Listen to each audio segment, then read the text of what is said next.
This is Christian, Land of God. May solusyon pa naman para tumalino kahit matanda na.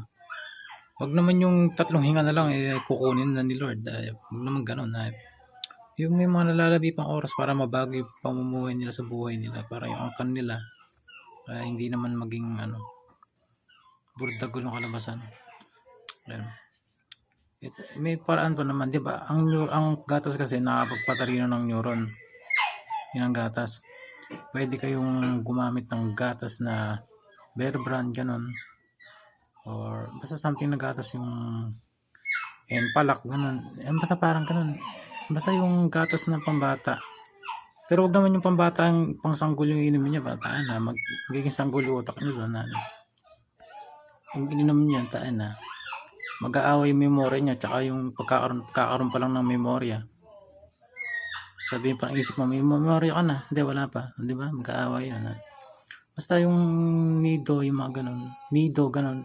Enpakids, mga ganun. Enpakids Plus, ganun. Inom kayo nun. Siguro, para lang ma-enhance yung utak nyo, para kayanin ng isip nyo yung mga formula na malalaman nyo. Kasi lahat yan formula. Kahit sabihin lang sa'yo, formula ng katawan mo yan para masabi. Formula yan, kahit pakinggan nyo. Kahit pakinggan yung sinasabi, parang formula yung lumalabas. Ayun, hoping na sana lahat makabili ng gatas. Ayun. Ang naman yan, ang lifespan naman ng gatas na yan ay maabot lang naman ng sabihin natin, kunyari hindi ka nakatapos ng grade 2. Hindi naman sa marami, mas okay pa yun. Mas okay pa yung konti lang, grade 2 lang. Maano pa yung utak niya, malambot pa yung utak niya, hindi pa matigas.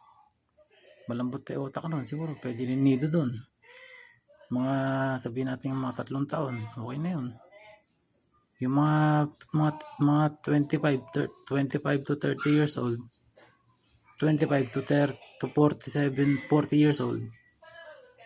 35 to 47 years old. 40, ayun, yan na. Pwede kayong alpha meal ba yun? Basta ganon, yung mga ganon. Tingnan nyo din yung kung pang sa age nyo, di mga kulis. Merong mga gatas na pang bata lang, pero kung batang isip naman nangyari sa buhay niya, pwede na yun. Pwede nang isaksak sa utak niyo yun. Yun, para mas tumalino pa kayo. Para yung henerasyon niyo hindi maging ganun kahirma, mga ganon. Ang bahay nila bike. Yun yung huling henerasyon nila. Herbo na si Herbo kung sumalo ng hirap. Paghihirap tayo. Tangin na. Ayun, hindi ko na kailangan ng gatas, pero ang iniinom ko lang lagi ay tubig. Para lang makaling yung utak ko. Yun. Para ma-refresh lagi utak ko. Yun, tubig. Kaya mahilig ako sa tubig. Nakaka-refresh kasi ng katawan tsaka ng isip. Buhusan ka lang ng tubig sa kamay, mare-refresh yung utak mo kasi inumin mo pa, di ba? Yun lang guys, I hope you learn something about learning, smart and thinking of like me. Alright.